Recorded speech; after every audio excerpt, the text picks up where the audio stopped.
जय बाकी दोस्तों, मैं उमाकांत जैन जेवी ऑनलाइन क्लासेस में एक बार फिर आपका हार्दिक स्वागत करता हूं दोस्तों। तो जैसा कि मैंने आपको बताया कि हम यहां पर प्रारंभ कर रहे हैं दोस्तों प्रत्यय। संस्कृत में प्रत्यय का दोस्तों बहुत ही बड़ा रोल होता है दोस्तों। आप कोई भी अगर एग्जाम देते हैं जिसमें आपका संस्कृत विषय है तो प्रत्यय के आपको 3 या 4 क्वेश्चन आपको देखने को जरूर मिलते हैं दोस्तों। ठीक है दोस्तों, तो हम यहाँ पर प्रारंभ करेंगे दोस्तों प्रत्यय को लेकर। बने रहिएगा दोस्तों, हम और आप दोनों मिलकर प्रत्यय करेंगे दोस्तों। जो भी आपको समस्या परेशानी हो आप हमें कमेंट के माध्यम से पूछ सकते हैं दोस्तों। और ध्यान रहे दोस्तों, जितने लोग चैनल को देख रहे हैं सभी लोग चैनल को सब्सक्राइब जरूर करिएगा दोस्तों। और वीडियो अगर आपको पसंद आए तो वीडियो को लाइक जरूर करिएगा और वीडियो को ज्यादा से ज्यादा लोगों में दोस्तों सभी ग्रुपों में आप शेयर जरूर करिएगा दोस्तों। क्लियर है? अब हम दोस्तों यहाँ पर प्रारंभ करते हैं दोस्तों प्रत्यय। प्रत्यय देखिए दोस्तों, प्रत्यय होता क्या है? प्रत्यय होता क्या है? मैंने आपको बताया था दोस्तों कि उपसर्ग क्या होते हैं। जो धातु रूप और शब्दों के पहले लगाए जाते हैं उन्हें उपसर्ग कहा जाता है। जो धातु रूप या शब्द के बाद में लगाए जाते हैं दोस्तों उन्हें प्रत्यय कहा जाता है। प्रत्यय के लिए क्या एक परस्य नाम का शब्द का प्रयोग भी किया जाता है, तो उसको याद रखिएगा दोस्तों। प्रत्यय के बाद यहाँ क्या लिखा रहता है? परस्य। परस्य मतलब होता है दोस्तों बाद में। क्या होता है दोस्तों? बाद में। इसका मतलब दोस्तों वही है कि वो शब्द जो पीछे लगाए जाते हैं। ठीक है, अब देखिए दोस्तों प्रत्यय किसे कहते हैं? किसी शब्द या धातु रूप के आगे लगाए जाते हैं। सॉरी दोस्तों, आगे नहीं, पीछे लगाए जाते हैं। पीछे लगाए जाते हैं, ठीक है दोस्तों। तो प्रत्यय क्या होते हैं? प्रत्यय वो होते हैं जो किसी शब्द या धातु के पीछे लगाए जाते हैं, प्रत्यय कहलाते हैं दोस्तों। इसमें एक शब्द का प्रयोग किया जाता है परस्य, उसको याद रखिएगा। पेपर की दृष्टि से पूछ लिया जाता है कि प्रत्यय है, आपसे उसमें 4 ऑप्शन दिए रहेंगे, उसमें आपसे एक ऑप्शन रहेगा आपका परस्य या पसस्य। इस प्रकार के ऑप्शन पूछे जाते हैं तो याद रखिएगा परस्य, इसका मतलब होता है दोस्तों बाद में। क्लियर है? अब देखिए प्रत्यय धातु रूप या शब्द रूप के पीछे लगाए जाते हैं। तो प्रत्यय मुख्यतः होते कितने प्रकार के हैं? अब क्वेश्चन आपके दिमाग में ये आता है दोस्तों कि प्रत्यय कितने प्रकार के होते हैं। तो देखिए दोस्तों, प्रत्यय जो होते हैं, प्रत्यय मुख्यतः अगर बोला जाए मुख्यतः 3 प्रकार के होते हैं। मुख्यतः 3 प्रकार के होते हैं।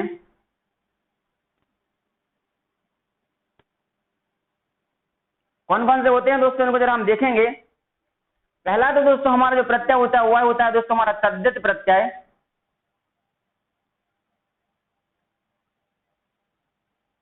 जो शब्द रूप से होता है। दूसरा होता है दोस्तों हमारा कौन सा? कृत प्रत्यय, जो कि दोस्तों हमारा धातु रूप से होता है। अगला होता है दोस्तों हमारा तीसरा कौन सा? स्त्री प्रत्यय, स्त्रीलिंग प्रत्यय। ठीक है दोस्तों, स्त्री प्रत्यय जो होता है यह दोस्तों हमारा धातु में भी होता है और शब्द में भी होता है। देखो दोस्तों, आपको क्लियर हो रहा होगा कि प्रत्यय किसे कहते हैं। प्रत्यय वह होते हैं जो शब्द और धातु रूप के पीछे लगते हैं, परस्य होते हैं, प्रत्यय कहलाते हैं दोस्तों। प्रत्यय मतलब और 3 प्रकार के मुख्यतः प्रत्यय होते हैं। कौन कौन से होते हैं? तद्धित प्रत्यय होता है जो कि शब्द रूप से होता है, और कृत जो होता है वह धातु रूप से होता है। तीसरा है दोस्तों स्त्री प्रत्यय, जो कि शब्द और धातु रूप दोनों में होता है दोस्तों। क्लियर है? अब देखिए, इसके अलावा अगर आपसे प्रश्न कभी आपके दिमाग में आता है कि आप कोई भी अगर कोई दूसरी बुक अगर उठाते हैं तो बुक में आपको कभी कभी दिखाई देता है कि प्रत्यय 5 प्रकार के होते हैं। क्या दिखाई देता है? प्रत्यय 5 प्रकार के होते हैं। तो वही भी मैं आपका डाउट यहाँ क्लियर कर देता हूं दोस्तों कि प्रत्यय इनके अलावा 2 प्रत्यय और होते हैं। 2 प्रत्यय और होते हैं। 2 प्रत्यय और होते हैं। और वो कौन कौन से होते हैं दोस्तों, जरा हम देखेंगे। पहला तो दोस्तों होता है दोस्तों हमारा सुप प्रत्यय। कौन सा प्रत्यय? पहला होता है दोस्तों हमारा सुप प्रत्यय। सुप प्रत्यय जो कि दोस्तों होता है हमारा शब्द में, शब्द बनाने में। देखिए दोस्तों, इसको ध्यान से देखिएगा। मैंने इसको इसमें शामिल क्यों नहीं किया, मैंने इस वाले प्रत्यय को इसमें शामिल क्यों नहीं किया। दोस्तों एक बात याद रखिएगा, शुभ प्रत्यय जो होता है, शुभ प्रत्यय के द्वारा कोई भी शब्द रूप बनाया जाता है। क्या होता है, कोई भी शब्द रूप बनाया जाता है, वह पहले से नहीं होता दोस्तों। जैसे कि अगर इसको बनाने का मैं अगर आपको एग्जाम्पल बताऊं, जैसे कि दोस्तों शुभ प्रत्यय में आपने बोला शब्द रूप बनाते हैं, तो कैसे बनाते हैं, अगर राम लिखा है, राम के साथ अगर सु लगाया जाए, राम के साथ अगर सु लगाया जाए दोस्तों, तो यह शुभ प्रत्यय है, जिसमें शेष क्या बचता है, सु बचता है, इसमें पा का लोट हो जाता है, और यहाँ पर दोस्तों यह क्या हो जाता है, राम महा हो जाता है। अब देखिए दोस्तों, जब भी आप कभी विभक्ति लिखते हैं तो आपसे प्रश्न क्या किया जाता है कि रामः, रामः की विभक्ति लिखिए। क्या पूछते हैं, रामः की विभक्ति लिखिए, तो आपको शब्द रूप दे दिया जाता है वहां पे। और शब्द रूप कैसे बनता है, जब शब्द और सु प्रत्यय यहाँ पर लगता है, तब शब्द रूप का निर्माण होता है। इसीलिए इसे क्या कहते हैं, शुभ प्रत्यय जो रहता है उसका प्रयोग काय में होता है, शब्द रूप बनाने में किया जाता है। क्लियर है दोस्तों। अब देखिए दोस्तों, अब हम आगे बढ़ते हैं। अब हमारा जो अगला प्रत्यय है वह है दोस्तों हमारा तिंग प्रत्यय। कौन सा है दोस्तों, दूसरा जो है दोस्तों वह है हमारा तिंग प्रत्यय। तिंग प्रत्यय क्या होता है, तिंग प्रत्यय, तिंग प्रत्यय दोस्तों वह होता है जो धातु रूप बनाने में काम करता है, जो धातु रूप बनाता है। क्या बनाता है दोस्तों, धातु रूप बनाने में काम करता है। जैसे कि दोस्तों अगर बताया जाए, जैसे कि आपको लिखा है गम, क्या लिखा दोस्तों, गम लिखा है। गम लिखने के बाद अब अगर यहाँ पर अगर आपने ती लगा दिया या तिंग प्रत्यय लगा दिया आपने दोस्तों यहाँ पर, तो क्या हो जाता है, यहाँ पर हो जाता है दोस्तों गच्छति हो जाता है। और आप इसी का प्रयोग करते हैं, यह क्या है, धातु रूप है। इसको धातु रूप बनाने में इसका प्रयोग किया जाता है दोस्तों। क्लियर है, क्या प्रयोग किया जाता है, गम तो आपके पास शब्द था, उसमें आपने तिंग प्रत्यय लगाया, तिंग प्रत्यय लगाने के बाद दोस्तों क्या हो जाता है, गच्छति हो जाता है। इसका मतलब क्या है दोस्तों, धातु रूप का निर्माण करने में इस तिंग प्रत्यय का प्रयोग किया जाता है। लेकिन हमने जो मुख्यतः रूप से जो पढ़े हैं, इनका प्रयोग इन रूपों में किया जाता है। क्या लिखा है यहाँ पर, शब्द और धातु रूप के पीछे किया जाता है। तो वह कौन से प्रत्यय होते हैं, वह मुख्यतः 3 प्रकार के होते हैं। कौन कौन से, एक तो होता है दोस्तों तद्धित प्रत्यय जो कि शब्द रूप में होता है, एक होता है दोस्तों कृत प्रत्यय जो कि धातु रूप में होता है, दूसरा होता है दोस्तों स्त्री प्रत्यय जो कि आपका धातु रूप और शब्द दोनों में होता है। क्या होता है दोस्तों, दोनों में होता है। क्लियर है दोस्तों। तो देखिए दोस्तों यहाँ पर एक डाउट क्लियर करिएगा, अगर आपसे पूछा जाए कि मुख्यतः प्रत्यय कितने प्रकार के होते हैं, तो मुख्यतः जो प्रत्यय होते हैं वह 3 प्रकार के होते हैं दोस्तों। कृत प्रत्यय होता है, तद्धित प्रत्यय होता है और तीसरा स्त्री प्रत्यय होता है। लेकिन अगर आपसे पूछा जाए कुल प्रत्यय की संख्या कितनी है, तो दोस्तों 5 होती है। 3 आपके ये हैं दोस्तों जो मुख्यतः होते हैं, 2 आपके ये हैं शुभ प्रत्यय और तिंग प्रत्यय। क्लियर है दोस्तों। अब देखिए यहाँ पर आपका प्रत्यय में जो भी आपको प्रॉब्लम होती है आप हमें कमेंट के माध्यम से भेजिएगा, आपकी हर समस्या का समाधान किया जाएगा दोस्तों। अब देखिए, अब हम यहाँ पर आगे बढ़ेंगे दोस्तों की तद्धित प्रत्यय। अब हम दोस्तों यहाँ पर प्रत्यय पढ़ना प्रारंभ करेंगे कि कौन कौन से प्रत्यय होते हैं, उनकी पहचान क्या होती है, उनका प्रयोग कहाँ होता है और किस प्रकार से उनका शब्दों में प्रयोग किया जाता है। अब देखिए दोस्तों, हम यहाँ पर प्रारंभ करेंगे दोस्तों तद्धित प्रत्यय। कौन सा प्रत्यय, तद्धित प्रत्यय, तद्धित प्रत्यय। देखिए दोस्तों, अगर पूछा जाए दोस्तों तद्धित प्रत्यय, तद्धित प्रत्यय यहाँ पर हम प्रारंभ कर रहे हैं दोस्तों, यह है तद्धित प्रत्यय। इसमें शब्द रूप में इसका प्रयोग किया जाता है। अब देखिए तद्धित प्रत्यय के अंतर्गत भी और प्रत्यय आते हैं, हम उनके बारे में डिटेल से पढ़ेंगे दोस्तों। जैसे कि एक सबसे बड़ा एक प्रत्यय होता है, जैसे हम बोला जाए यहाँ पर तरफ। क्या दोस्तों, एक प्रत्यय होता है तरफ। देखिए दोस्तों यह कठिन नहीं है, आप इसको पहली बार पढ़ रहे हैं इसीलिए आपको यह डिफिकल्ट लग रहा है दोस्तों, क्योंकि संस्कृत आपने पहले कभी पढ़ी नहीं है इसलिए आपको लग रहा है। आप जो भी विषय आप रेगुलर पढ़ते हैं तो वह आपको थोड़ा सरल लगता है, इसमें आप घबराएं नहीं, क्योंकि ये कुछ महत्वपूर्ण है, ये ज्यादा कठिन नहीं है। एक बार आप पूरा पढ़ लेंगे तो आपसे पूरे पूरे बढ़ने लगेंगे। तो यहाँ पर देखिएगा दोस्तों, सबसे पहला जो यहाँ प्रत्यय है दोस्तों वह है तरफ, दूसरा है दोस्तों तमप। कौन सा, दूसरा प्रत्यय लेंगे दोस्तों तमप। ये दोनों प्रत्यय इसलिए ले रहे हैं दोस्तों साथ में ताकि इनका हम रिलेशन बना सकें। हमें इनको याद करना है, हमें इनको क्या करना है दोस्तों, याद करना है। इनको साथ में नहीं लिखा जाता। मैं भी आपको बता दूं, आपके मन में अगर डाउट आ रहा होगा कि सर ये तरफ और तमप क्या साथ में लिखा जाता है, जी नहीं, यह साथ में नहीं लिखे जाते हैं, बस यह आपको समझाने के लिए आपको लिखे गए हैं, ताकि आपको इन दोनों के बीच में संबंध स्थापित करके आपको दिमाग में सेट करवाने के लिए दोनों को साथ में लिखे गए हैं। देखिए इसमें जो तरफ प्रत्यय है, इसमें जो तरफ प्रत्यय है दोस्तों, इसमें अगर कहा जाए कि शेष क्या बचता है, इसमें दोस्तों शेष बचता है दोस्तों हमारा क्या, तर। क्या बचता है दोस्तों, तर शेष बचता है। अब आप बोलेंगे सर तर क्या होता है? देखिए जब किसी भी शब्द रूप में, जब किसी शब्द रूप में तरफ प्रत्यय का प्रयोग किया जाता है, तब उसमें लास्ट में क्या आता है दोस्तों, पा का लोप हो जाता है, पा का सुट प्रत्यय हो जाता है, जिस वजह से शेष क्या बचता है, मात्र तर बचता है। अगर किसी शब्द के पीछे तर लगा हुआ है दोस्तों, तो आप समझ जाइएगा कि उसमें क्या है दोस्तों, प्रत्यय है। कौन सा प्रत्यय है दोस्तों, तरफ प्रत्यय है। क्लियर है? अब इसमें दोस्तों क्या बचता है, इसमें बचता है दोस्तों तम। क्या बचता है दोस्तों शेष, इसमें तम बचता है। देखिए क्लियर हो गया दोस्तों। हम पढ़ रहे हैं तद्धित प्रत्यय, तद्धित प्रत्यय पढ़ रहे हैं। इसमें से हमने दो प्रत्यय को उठा लिया, एक उठा लिया दोस्तों तरफ प्रत्यय, दूसरा उठा लिया दोस्तों हम लोगों ने कौन सा, तमप प्रत्यय। कौन सा, तरफ प्रत्यय और तमप प्रत्यय। इसमें से क्या होता है, जब भी कोई शब्द आते हैं दोस्तों, इसमें शेष क्या बचता है, तर बचता है, इसमें शेष दोस्तों तम बचता है। जैसे कि मैंने आपको जब मैंने आपको संस्कृत शुरू करवाई थी, तब मैंने आपको संस्कृत को लेकर बताया था। क्या बताया था, संस्कृत। आप इस तरीके से संस्कृत लिखते हैं दोस्तों, लेकिन अगर संस्कृत में इसका अगर विच्छेद किया जाए तो क्या करते हैं, इसको सम लिखते हैं, क्रा धातु होती है और ता प्रत्यय होता है। देखिए दोस्तों यहाँ पर शेष क्या बचता है, यहाँ पे अगर वो दोस्तों कहा जाए तो इसमें कित प्रत्यय होता है। क्या होता है दोस्तों, इसमें कित प्रत्यय होता है दोस्तों, जो कि हमारा इस कृत्य के अंतर्गत आएगा, हम पढ़ेंगे आगे चलकर। तो यह देखिए दोस्तों प्रत्यय तो लगा है दोस्तों यहाँ पर कित। कौन सा प्रत्यय लगा है, यहाँ पर कित प्रत्यय लगा है दोस्तों, लेकिन इसके विधायक सूत्र के अनुसार, संस्कृत के विधायक सूत्र के अनुसार दोस्तों इसका जो आधा का होता है यह वहां से निकल जाता है, इसका सुट हो जाता है, और यहाँ पर क्या बचता है दोस्तों, यहाँ पे शेष बचता है दोस्तों ता। क्या बचता है, शेष, ता शेष बचता है। और यही ता दोस्तों यहाँ हमें देखने को मिलता है, ये वाला ता। देखिए शेष क्या है, ता है। यहाँ पर कहीं आपको का नहीं दिख रहा होगा, लेकिन प्रत्यय कौन सा लगा है, प्रत्यय कित लगा है यहाँ पर। क्लियर है दोस्तों? तो इस प्रकार से दोस्तों होता है शेष क्या बचता है। क्लियर है? अब हम आगे बढ़ते हैं।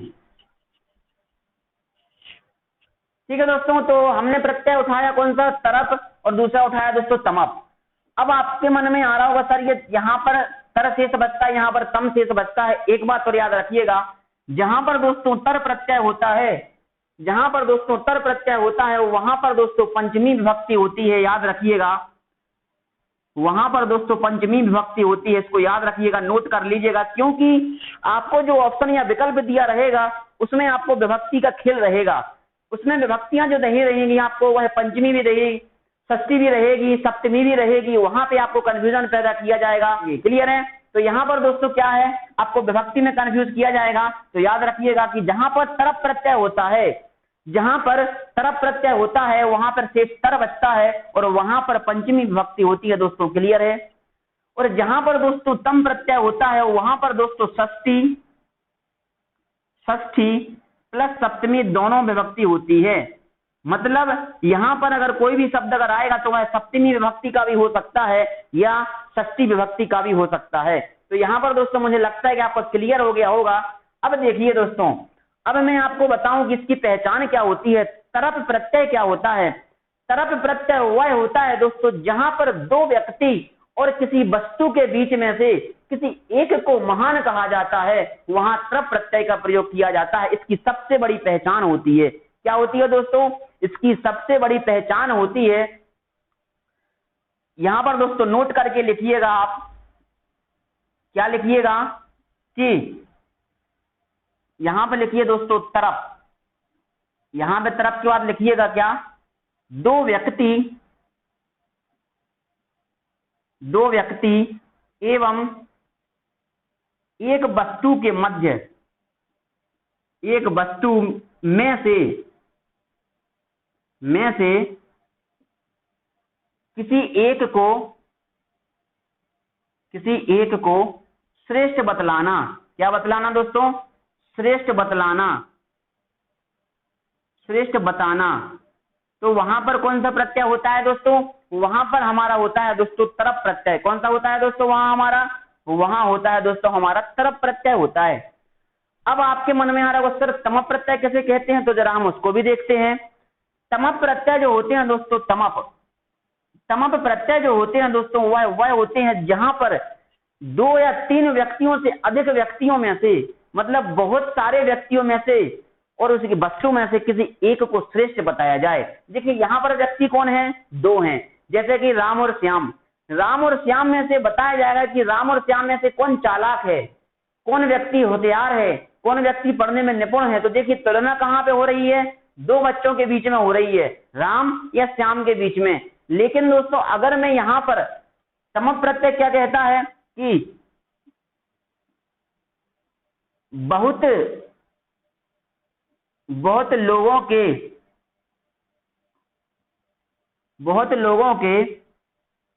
समूह में से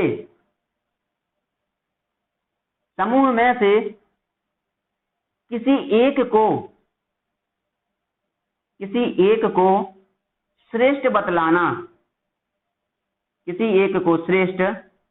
बतलाना, तो वहां कौन सा प्रत्यय होता है दोस्तों, वहां होता है दोस्तों हमारा तमप प्रत्यय। कौन सा प्रत्यय होता है, तमप प्रत्यय होता है। जैसे कि अगर मैं आपसे कहूं कि राम और श्याम में से कौन चतुर है, तो आप बोलेंगे श्याम चतुर है। इसका मतलब क्या है, आपने 2 व्यक्तियों में से, राम और श्याम में से एक उसकी वस्तु का मतलब उसकी क्या है, विशेषता। वस्तु को लेकर क्या बोल सकते हैं, विशेषता की दोनों में से कौन चालाक है।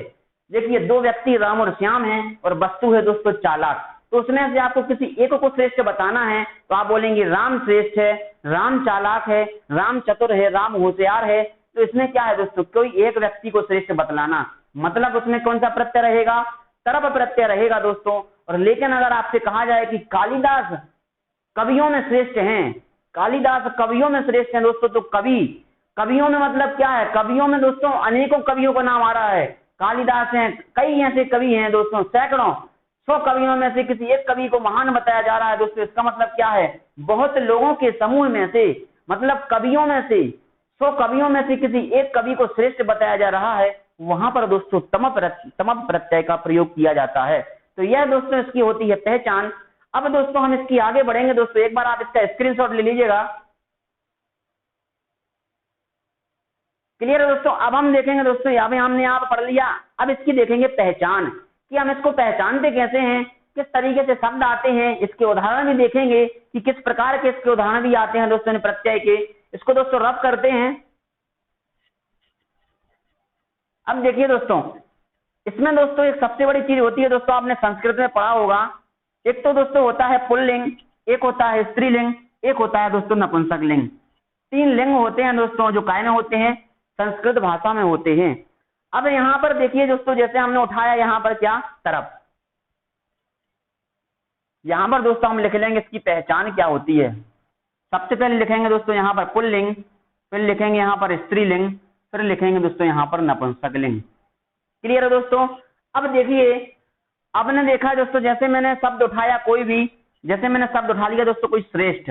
अब देखिए दोस्तों, मैंने यहाँ पर शब्द उठा लिया है, मैंने यहाँ पर शब्द उठा लिया श्रेष्ठ। श्रेष्ठ शब्द में मैंने तरप प्रत्यय लगाया, श्रेष्ठ शब्द में मैंने तरप प्रत्यय लगाया दोस्तों, तो यहाँ क्या हो गया दोस्तों, श्रेष्ठ तर। श्रेष्ठ तर, श्रेष्ठ तरह, संस्कृत है, विसर्ग लगेगी दोस्तों इसमें, क्या है दोस्तों, श्रेष्ठ तरह। अगर दोस्तों यहाँ पर बात पुल्लिंग की चल रही है, अगर किसी व्यक्ति का नाम है जो पुल्लिंग में है तो वहां पर तरह का प्रयोग होगा। लेकिन अगर वहीं किसी महिला का नाम है, अगर वहीं किसी महिला में प्रयोग किया जा रहा है श्रेष्ठ शब्द का प्रयोग, जैसे कि अगर मैं यहाँ कालिदास की बात करूंगा तो श्रेष्ठ तर आएगा, क्या आएगा दोस्तों, श्रेष्ठ तर आएगा। लेकिन अगर यही बात अगर मैं मीरा को लेकर करूं तो इसमें क्या आएगा दोस्तों, श्रेष्ठ तरह आएगा। क्या आएगा दोस्तों, श्रेष्ठ तरह आएगा। इसको याद रखिएगा दोस्तों, बस इतना थोड़ा कंफ्यूजन रहता है, कुछ नहीं है, बहुत सरल है। यहाँ पर श्रेष्ठ तरह आ जाता है, यहाँ पर श्रेष्ठ तरह रहता है, इसमें आ की मात्रा होती है, इसमें विसर्गें होती हैं दोस्तों, ठीक है। और यहाँ पर क्या होता है दोस्तों, इसका जो नपुंसक लिंग की बात आती है तो वहां पर दोस्तों क्या हो जाता है, श्रेष्ठ तरम। इसका मतलब दोस्तों आप ध्यान से देखिएगा इसमें क्या हुआ है, इसमें क्या हुआ है। अब यहाँ पर देखिए दोस्तों, पुल्लिंग में सिर्फ तरह होता है, जहां पर पुल्लिंग होते हैं वहां पर दोस्तों शेष क्या बचता है? तर। तो दोस्तों मैंने यहाँ पहले लिखवा दिया था, तर होता है शेष। पुल्लिंग में दोस्तों तर होता है, पुल्लिंग में क्या होता है? तर होता है। लेकिन अगर स्त्रीलिंग रहता है तो क्या हो जाता है? तरा हो जाता है। और अगर नपुंसकलिंग रहता है तो दोस्तों क्या हो जाता है? तरम हो जाता है। बस इतना रहता है कि पुल्लिंग में तरा हो जाता है, स्त्रीलिंग में तरा हो जाता है और नपुंसकलिंग में दोस्तों तरम हो जाता है। तो यह पढ़ा हमने कौन सा प्रत्यय? तरप प्रत्यय के बारे में पढ़ा है दोस्तों। और यहीं पर अगर हम एक चीज और देख लें कि यहाँ तमप, अगर मैंने यहाँ पर तमप प्रत्यय के बारे में देखा कि षष्ठी और सप्तमी विभक्ति इसमें होती है, अब जरा हम इसमें भी देख लेंगे दोस्तों। अगर दोस्तों तमप प्रत्यय होता है तो यहाँ पर दोस्तों क्या बचता है? तम। क्या बचता है? तम। देखिए दोस्तों मैंने यहाँ पे बताया था कि शेष क्या बचता है? तम शेष बचता है। तो दोस्तों अगर पुल्लिंग है तो दोस्तों तम लिखा आएगा, और अगर दोस्तों यहाँ पर स्त्रीलिंग है दोस्तों तो तमा लिखा आएगा। क्या लिखा आएगा दोस्तों? तमा लिखा आएगा। और दोस्तों अगर यहाँ पर नपुंसकलिंग है दोस्तों तो यहाँ पर तमम। क्या लिखा आएगा दोस्तों? तमम। तमम लिखा आएगा। क्लियर हो गया दोस्तों? यह जो है दोस्तों यह काय का है? यह दोस्तों हमारा तमप प्रत्यय का उदाहरण, और यह है दोस्तों हमारा तरप प्रत्यय का उदाहरण। इसी उदाहरण में उदाहरण आपके यही रहेंगे, इसी को लेकर यहाँ पर बदल दिया जाएगा दोस्तों। देखिए ये क्लियर हो गया दोस्तों। इसको एक बार आप हिंट के तौर पर नोट कर लीजिएगा कि अगर आपका तरप प्रत्यय रहता है तो पुल्लिंग में तरा रहता है, तरह, और स्त्रीलिंग में तरा हो जाता है और नपुंसकलिंग में तरम हो जाता है। और यहीं पर अगर आपका तरप प्रत्यय तमप प्रत्यय होता है तो यहाँ पर पुल्लिंग में आपका तमा हो जाता है, तमह, स्त्रीलिंग में तमा हो जाता है, और यहीं पर दोस्तों अगर नपुंसकलिंग रहता है तो दोस्तों तमम हो जाता है। कब होता है? जब आपका तमप प्रत्यय होता है। अब हम दोस्तों यहाँ पर शब्द का देखेंगे। एक लिखेंगे दोस्तों हम तरप का, दूसरा लिखेंगे हम तमप का। क्लियर है दोस्तों? ध्यान से देखिएगा। एक लिखेंगे दोस्तों हम यहाँ पर, जैसे मैंने श्रेष्ठ का लिखा, श्रेष्ठ का मैंने लिखा दोस्तों, तो ये रहेगा हमारा कौन सा? तरप का उदाहरण रहेगा, और एक रहेगा दोस्तों हमारा काय का? तमप का। एक रहेगा दोस्तों हमारा तमप का उदाहरण। क्लियर है? देखिए श्रेष्ठ का अगर लिखेंगे तो तमप में क्या हो जाएगा? इसमें हो जाएगा दोस्तों श्रेष्ठ तम, श्रेष्ठ तमा हो जाएगा। क्लियर है? अगर मैं स्त्रीलिंग की बात करूं तो क्या हो जाएगा? श्रेष्ठ तमा हो जाएगा। क्लियर है दोस्तों? यहाँ विसर्ग नहीं आएंगी, स्त्रीलिंग की बात चल रही है। और यहीं पर दोस्तों अगर नपुंसकलिंग की बात करें तो क्या हो जाएगा? श्रेष्ठ, श्रेष्ठ तमम, श्रेष्ठ तमम। यह दोस्तों क्या हो जाएगा? नपुंसकलिंग में हो जाएगा। और मैं यह जो बात लिखी है यह हमारा तरप प्रत्यय है, यह हमारा दोस्तों तमप प्रत्यय है। दोनों प्रत्यय एक साथ लेके चलेंगे ताकि संबंध स्थापित हो सके और याद करने में दोस्तों दिक्कत ना हो। क्लियर है दोस्तों? तो मैंने आपको बता दिया। इनके अलावा जो उदाहरण होते हैं यहाँ पर उदाहरण आप लिख लीजिएगा, घर में इनको ट्राई करिएगा। अगर आपसे नहीं बनते हैं दोस्तों कमेंट करिएगा, कमेंट में आपको बिल्कुल बताए जाएंगे दोस्तों, लेकिन पूछिएगा जरूर। मैं यहाँ पे आपको उदाहरण लिखवा देता हूँ, इन्हीं से रिलेटेड आप इनको देख के घर पे कर सकते हैं। जैसे कि मैंने आपको श्रेष्ठ का करवा दिया, ठीक है दोस्तों। अब यहाँ पर दोस्तों एक निम्न का भी होता है, निम्न का, निम्न तरह, निम्न तरह, निम्न तरम, निम्नतम, निम्नतमा, निम्नतमम। क्लियर है दोस्तों? ऐसे दोस्तों हमारा दीर्घ का भी होगा, ऐसे दोस्तों हमारा पटु का भी होगा, ऐसे दोस्तों हमारा दीर्घ का भी होगा। कौन सा? दीर्घ का भी होगा। और दोस्तों हमारा लघु का भी होगा। क्लियर है? मधुर का भी होगा, और दोस्तों गुरु का भी होगा। इस प्रकार से दोस्तों ये आपको उदाहरण है, इन उदाहरणों को नोट कर लीजिएगा। इन सभी उदाहरण का एक एक उदाहरण आप तमप प्रत्यय का भी बनाइए और तरप प्रत्यय का भी बनाइए, और जो भी आपको दिक्कत परेशानी होती है आप कमेंट करिएगा, आपको उस चीज का सॉल्यूशन आपको बताया जाएगा दोस्तों। क्लियर है?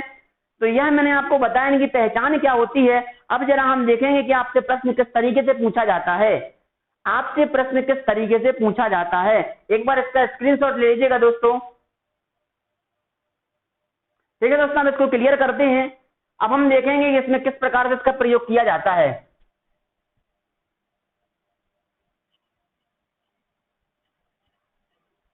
इसमें लेकिन दोस्तों एक बात है, जैसे मैंने यहाँ पर बता दिया दोस्तों कि आपके यहाँ षष्ठी विभक्ति का प्रयोग होगा। इसके लिए दोस्तों आपसे विभक्ति बनना चाहिए। जैसे अगर आप संस्कृत पढ़ते हैं तो आपसे विभक्ति बनना चाहिए। देखें दोस्तों, सहत उते तम तौ ताम तेन ताव्यम ते तस्मात् ताव्यम तेव तस्मात् ताव्यम तेव तस्य तेषां तस्मिन् तयोतेषु। इस प्रकार से संस्कृत की कुछ विभक्तियां होती हैं जिनको हम याद करवाएंगे। लेकिन यहाँ पर सिर्फ एक दो प्रत्यय में विभक्ति का प्रयोग होता है, बाकी सभी में नहीं होता है। इसलिए हमें विभक्ति को बाद में पढ़ेंगे, क्योंकि विभक्ति को पढ़ने से पहले हम लकार के बारे में देखेंगे। क्लियर है दोस्तों? अब देखिए दोस्तों, हम यहां पर देखते हैं आगे। जैसे मैंने यहां पर कह दिया दोस्तों, यहां पर शिवः, शिवः खाली स्थान पटुतरः। देखिए यह है आपका पहला उदाहरण, पेपर में आपसे पूछ लिया गया।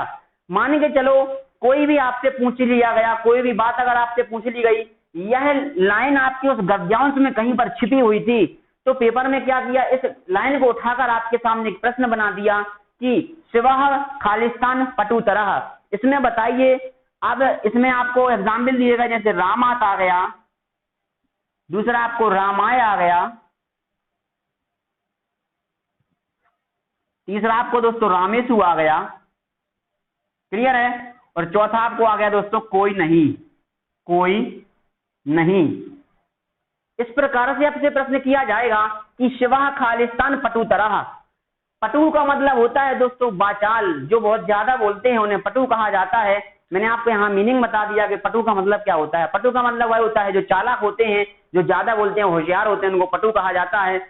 शिव एक किसी व्यक्ति का नाम है और यहाँ पर राम भी एक व्यक्ति का नाम है। देखिए दो व्यक्तियों के बीच में तुलना हो रही है। अब देखिए दोस्तों यहाँ पर इसको पकड़ने का तरीका, शिव और राम के बीच में तुलना हो रही है और विशेषता क्या है, पटु। पटु मतलब क्या, चालाक। तो यहाँ पे पता क्या चल गया कि यहाँ पर दोस्तों कौन सा प्रत्यय है, तरप प्रत्यय है। कौन सा प्रत्यय है, यहाँ पर दोस्तों तरप प्रत्यय है, क्योंकि दो व्यक्ति और एक वस्तु के बीच में से किसी एक को श्रेष्ठ बताया जा रहा है कि राम शिव से ज्यादा चालाक है। इसका मतलब क्या होगा, राम शिव से ज्यादा चालाक है।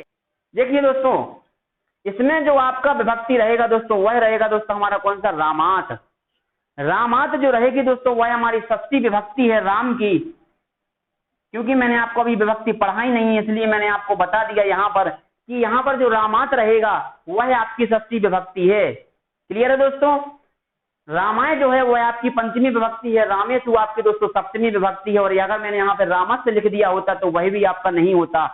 तो यहाँ पर क्या लिखेंगे दोस्तों, रामात। क्या लिखेंगे दोस्तों यहाँ पर लिखेंगे दोस्तों हम रामात, रामात। देखिए ये है दोस्तों आपका प्रश्न। आपसे क्या पूछा गया, शिवः खालिस्तान पटुतरः।